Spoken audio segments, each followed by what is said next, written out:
We are here with a big step, graciously accepted my invitation to walk through the major footballing clubs in the northwest, which is Manchester City, Manchester United, Liverpool and Little F.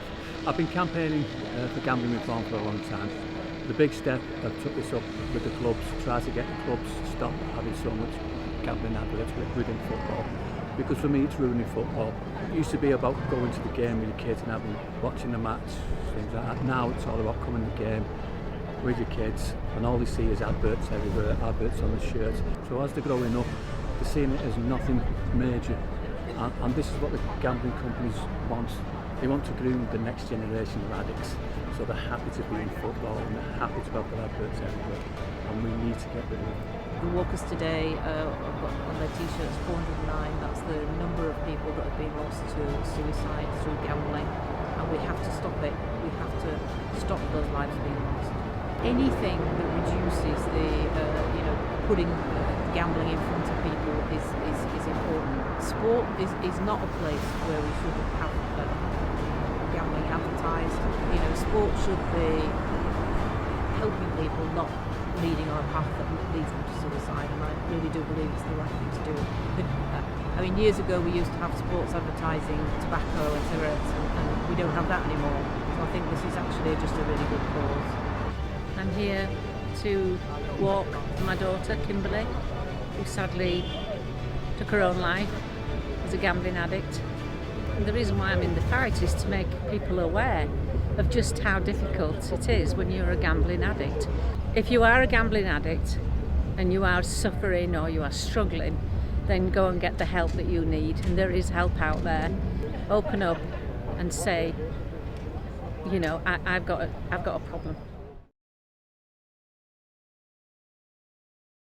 I'm a recovering gambling addict.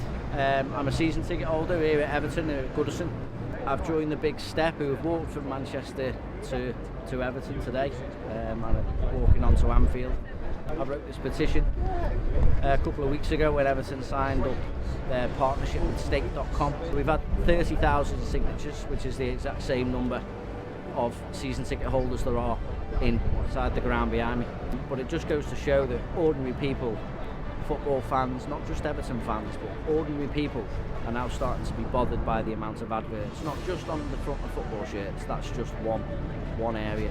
It's around the ground, it's how many we see on the telly. The children are subjected to it, and people are starting to now realise that this is just too much, and it's got to stop.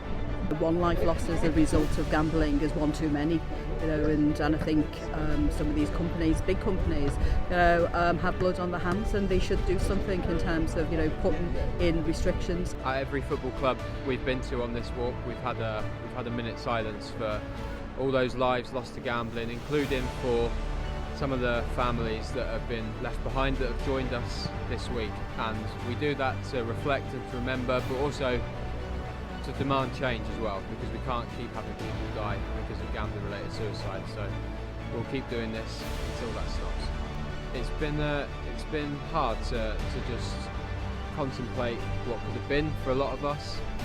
That's why it means so much to us, because we know how gambling addiction can take people to that place, and it's just an awful place to be. And in those moments of just standing together and thinking about people no longer with us, it hits home.